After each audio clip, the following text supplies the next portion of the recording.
Allah Subhanahu Taala'nın xoşbəxtliyin hər bir insan axtarır. Yəni hər bir insan günümüzdə görürsən, hər bir insan, hər bir kəs xoşbəxt olmaq istəyir. İstəyir ki, xoşbəxt olsun. Yəni insanlar var, hətta iman gətirməyən insanlar var görürsən. İman gətirənlər də, gətirməyənlər də xoşbəxt olmaq istəyirlər. Və xüsusilə də yeni ailə quranlar hamı öz evliliyində xoşbəxt olmaq istəyir. Yaxşı, barakallahu fikum. Bəs görə xoşbəxtlik nədir? Yəni xoşbəxtliyə necə yiyələnmək olar? Xoşbəxtliyi necə əldə etmək olar? Ailə necə olar ki, necə olsun ki, ailə xoşbəxt olsun? Necə olsun ki, ər və arvad bir yerdə xoşbəxt olsunlar? Və hətta qardaşlar bir-biri ilə necə olsun ki, xoşbəxt olsunlar? Allah Subhanahu wa Taala buyurur ki, Uca Rəbbimiz buyurur ki, "Men amile salihan min zekerin ev unsa ve huve mu'min felenuhiyennehu hayaten tayyibe." Mümin olarak yani iman gətirərək kişi və qadınlardan kim yaxşı əməl görərsə, biz onlara xoşbəxt həyat bəxş edərik. Mümin olarak kişi və qadınlardan kim yaxşı əməl görərsə, salih əməllər işləyərsə, biz onlara xoşbəxt həyat bəxş edərik. Baxın, Allah Subhanahu wa Taala burada xoşbəxt olmaq üçün nələri sadalayır? Birincisi iman gətirmək. Və həqiqətən də iman gətirmədikcə insan xoşbəxtliyi əldə edə bilməz. Bir insan iman gətirmədikcə, Allah Subhanahu wa Taala'nı tanımadıqca, Allahın qarşısında əyilmədikcə, Allaha özün təslim etmədikcə, o insan xoşbəxtliyə yiyələnə bilməz və xoşbəxtliyə çata bilməz. Xoşbəxtliyə yiyələnməyin, xoşbəxtliyə nail olmağın ilk ünvanı, ilk tilləsi, ən birincisi Allah Subhanahu wa Taala'ya iman gətirməkdir. Və Allah Subhanahu wa Taala'nı bilmək, Allah Subhanahu wa Taala'nı tanımaq, ona iman gətirmək və Allah Subhanahu wa Taala'nı təkləşdirmək. Yəni ən birinci qulun tevhidi olmalıdır ki, qul xoşbəxt olsun. Yəni qul Allah Subhanahu wa Taala'ya iman gətirmədikcə və Allahı təkləşdirmədikcə ibadətlərində qul xoşbəxt ola bilməz. Çünki Allah Subhanahu wa Taala qulu, bizləri bunun üçün yaratmışdır. Səqaleyni, cinləri və insanları Allah Subhanahu wa Taala yalnız ona ibadət etmək üçün yaratmışdır. Buyurur ki, Rəbbimiz: "Və mə xalaqtul cinnə vəl insə illə liya'budun." Mən cinləri və insanları yalnız mənə ibadət etsinlər deyə yarattım. Baxın, Allah Subhanahu Taala nə deyir? Mən cinləri və insanları yalnız mənə ibadət etsinlər deyə yarattım. Bizim yaranma qayəmiz, bizim yaradılışımızdan hikmət Allah Subhanahu wa Taala'ya ibadətdir. Allah Subhanahu wa Taala'ya ibadətdir. Və Subhanallah, gözəl bir misal çəkir qardaşlardan, tələbələrdən, şeyxlərdən biri. Baxın, Allah Subhanahu wa Taala ibadət etmək, ən birincisi tevhid, yəni Allaha ibadət etmək, ona heç bir şey şərik qoşmamaq. Yəni istər övliya olsun, istər mələk olsun, istər peyğəmbər olsun, istər yəni salih insanlar olsun, Allah onlardan razı olsun. Yəni onlardan heç birini Allaha şərik qoşmamaq, Allaha ortaq tutmamaq. İnsan ibadət etdiyində ibadətini yalnız Allah üçün etməlidir. Və ibadətin yalnız Allahı razı salmaq üçün etməlidir. Allahdan başqa heç kimi razı salmaq üçün yox, Allahdan başqası üçün yox, yalnız və yalnız Allah Subhanahu wa Taala üçün etməlidir. Və baxın Subhanahu wa Taala, baxın Allah Subhanahu wa Taala günümüzdə, yəni ən çox təkrarlanan günümüzdə olan ibadət 5 vaxt namazdır. Bir sütqamızda neçə saat var? Barakallahu fikum, 24 saat. 24 saatın 5 vaxt namazı ən çoxu 2 saatın sərf etmək olar. Yəni sünnələri ilə bir yerdə dəstəmaz almaqla, gözəl şəkildə və gözəl şəkildə namazı qılmaqla 2 saatın, 24 saatın 2 saatın gün arzında Allah üçün sərf etmək. Görürsən, insanlar var, deyirlər ki, Biz ibadət üçün yaradılmışıqsa, bəs biz işləməyək, aləmizi saxlamayaq, ailəmizi kim saxlasın, uşaqları kim dolandırsın. Amma və lakin bilmirlər ki, ruzunu verən də Allah subhanahu ta'aladır. Nəcm surəsində keçdiyi kimi, varlı edən də, kasıb edən də Allahdır.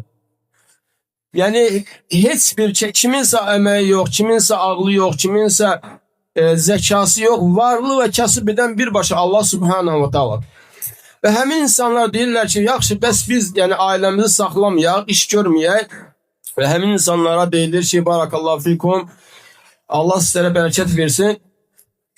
Yəni, Allah subhanahu ta'ala ibadət zəmi 24 saatdan gündə 5 vaxt namazı götürsə 2 saatı aparır. 2 saatı aparır. Yəni, bunu 2 saatı Allah subhanahu ta'ala sərf etmək hamının gücü yetdiyi bir şeydir. Hamı bunu bacarar. Allah subhanahu ta'ala kimlərin üzərinə vacib eləyib, onların hamısı bunu bacarar. Və günümüzdə də neçə insanlar var. İstər vəzifədə olsun, istər fəhlə işləsin, istər yəni hər hansı bir işdə işləyirsə işləsin, neçə namaz qılanlar var. Vəzifədə işləyənlər var, namaz qılanların, fəhlə işləyənləri var, nə bilim, ticarətdə işləyənlər var. Lakin onlar namazlarını tərk etmirlər. Və namaz onların işlərinə mane olmur. Əksinə namaz, yəni onlar namaz qılmaqla nə deyir, işlərində də rahatlıq tapırlar. Və bunun müqabilində baxaq, barakallahu fikum. Allah subhanahu wa ta'ala bunun müqabilində bizə nə vəd edir? Baxın, günümüzdə hamımız işləyirik də, yəni hərən bir işi var. Hərən bir işi var. Hamı öz işini bilir. Barakallahu fikum. Və kim yəni hansı o vəzifənin, hansı işin sahibi bütün dünyanın yiyəsi olmağa qadirdir günümüzdə. Yəni dünyada elə bir adam varmı ki, bütün dünyanın sahibi olsun, bütün dünyanın yiyəsi olsun? Vallahi yoxdur elə bir adam. Nə qədər varlı olursan ol, nə qədər zəngin olursan ol, dünyanın tək sahibi olmaq yoxdur beləncə bir insan. Heç kəs buna günümüzdə qadir deyil. Nə də qadir olmuyor. Barakallahu fikum. Baxın, yəni insan gün ərzində neçə saat, sutkada neçə saat işləyir, 8 saatdan çox, 10 saatdan çox işləyir, amma nəyə nail olur? Az bir miqdar şeyə.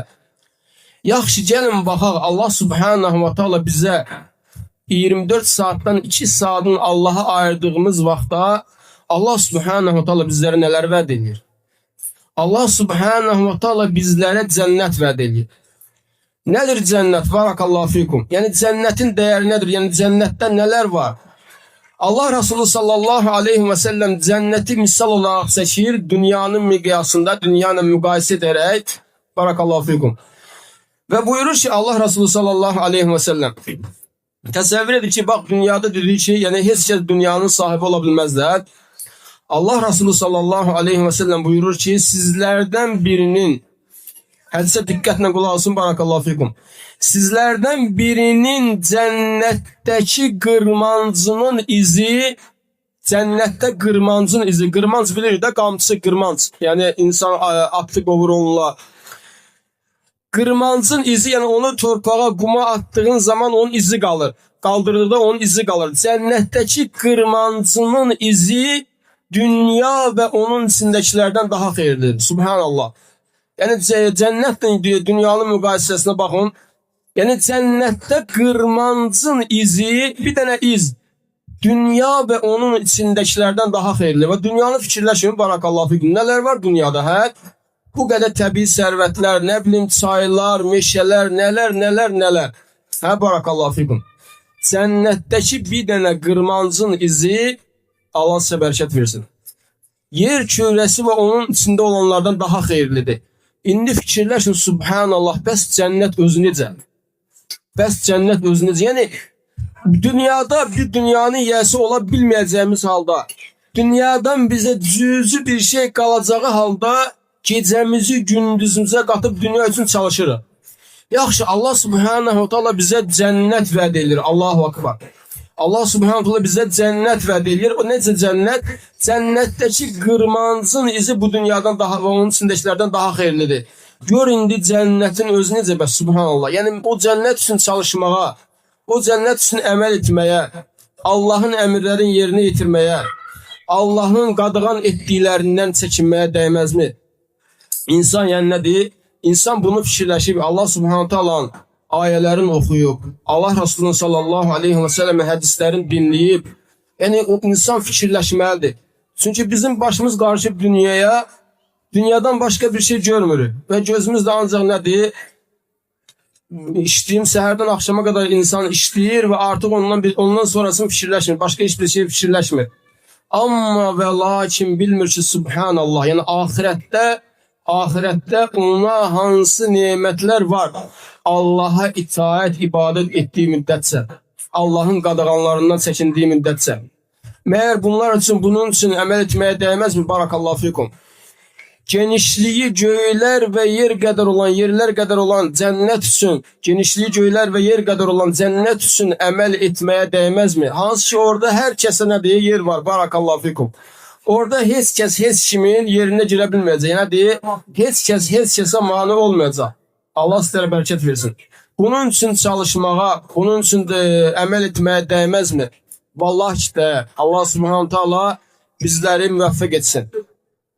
Və dedik ki, nədir? Barakallahu fikum, xoşbəxtlik. Allah Subhanahu Taala buyurduğu kimi də kim iman gətirərək, mömin olaraq kişilərdən və qadınlardan kim salih əməl işləyərsə, iman gətirdiyi halda salih əməllər işləyərsə, biz ona xoşbəxt həyat bəxş edərik. Yəni ona xoşbəxt həyat verilər. Və həmçinin barakallahu fikum, yəni xoşbəxt həyat nədir? Allah Subhanahu Taala'nın dediyi kimi iman gətirmək və salih əməllər işləmək. Və görürsən qardaşların arasında nədir? Küsüllük olur və ailədə görürsən nədir? Xoşbəxtçilik olmur. Onların səbəbi nədir? Barakallahu fikum, Allah'tan uzaq düşmək. Yəni ailədə, istər ailədə olsun, istər qardaşlar arasında olsun, istər hər hansı bir toplumda, cəmiyyətdə olsun, baş verən problemlər, baş verən kəsadlar, böhranlar Allah Subhanahu və Taala'dan, Allah Teala'dan, Allah'a itaətdən, ibadətdən uzaq düşməyin səmərəsidir, səbəbidir, nəticəsidir. Barakallahu fikum. Allah Subhanahu Taala buyurduğu kimi, Kur'an-ı Kerim'de Uca Rabbimiz buyurdur ki, وَمِنَ الَّذ۪ينَ قَالُوا اِنَّا نَصَارَى اَخَذْنَا مِيثَاقَهُمْ فَنَسُوا حَظًّا مِمَّا ذُكِّرُوا بِهِ فَأَغْرَيْنَا بَيْنَهُمُ الْعَدَاوَةَ وَالْبَغْضَاءَ إِلَى يَوْمِ الْقِيَامَةِ. O kəslər ki, biz nəsrani, xaspərəstlik dedilər, onlardan da əhd peyman aldıq. Baxın, Allah Subhanahu Taala ayəni, bu ayəyə diqqət yetirin, barakallahu fikum.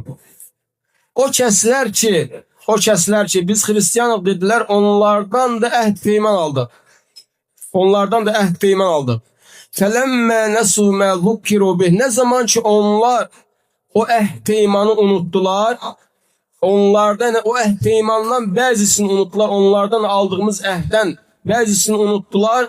Fəəğrayna beynəhumul adavətə vəl bəğdâə ilə yevmil qiyamət. Biz onların arasında düşmənçilik və nifrət saldıq qiyamət gününə qədər.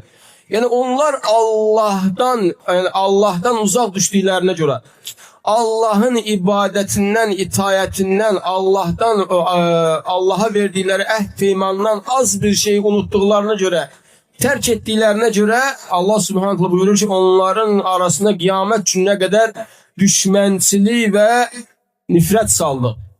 Ve təsəvvür edin ki eğer bir ailede bir kişiyle bir kadın, yani erle arvad yola gidebilmirsə, onlar Allah'a olan itaətlərinə, ibadətlərinə baxsınlar ki, Allah'a itayette, ibadette necədirlər?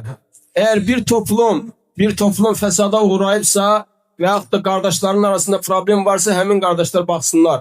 Həmin toplum, həmin cəmiyyət baxsın ki, Allah Subhanahu və Taala ilə olan əlaqələri necədir? Allah Subhanahu və Taala ilə Allah-u Teala'ya olan ibadətləri necədir? İtaətləri necədir?